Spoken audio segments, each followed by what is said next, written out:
अस्सलामु अलैकुम वरहमतुल्लाहि वबरकातुहू। अक्सर नौजवान हमारे कहते हुए नज़र आते हैं, किसी लड़की को देखा तो फिर किसी बुज़ुर्ग ने मना किया तो आगे से कहते हैं कि खूबसूरत चीज़ है, अल्लाह ने बनाई है तो अल्लाह का शुक्र अदा करता हूँ और देख कर खुश होता हूँ कि अल्लाह पाक ने बनाया है।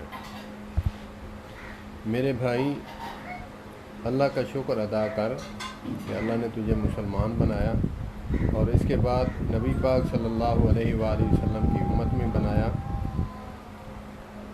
और आका की दुआ से तो अब तक बचा हुआ है, वरना शक्ल तेरी बिगड़ जाती।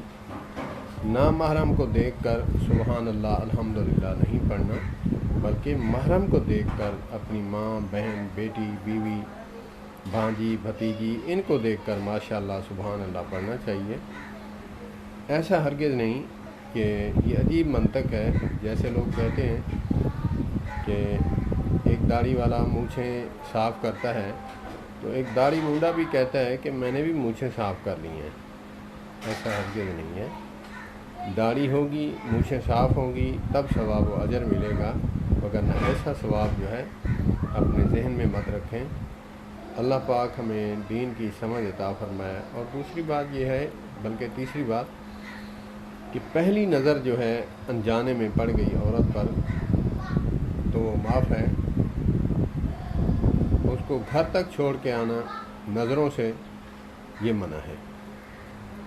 तो इसीलिए हमें देखना चाहिए कि अल्लाह पाक ने औरत को पर्दे का हुक्म दिया है, वैसे ही मर्द को नज़रों का पर्दा करने का भी कहा है कि अपनी नज़र को नीचे रखो। तो इसीलिए हमें मर्दों को भी चाहिए कि हम अपनी नज़रों की हिफाजत करें। मेरा ख्याल नहीं कि किसी की इज़्ज़त महफूज न रह सके। अल्लाह अज़्ज़ा व जल हमें मुसलमानों की बेटियों की इज़्ज़त करने की तौफ़ीक़ अता फरमाए, तभी हमारी इज़्ज़त महफूज रह सकती है।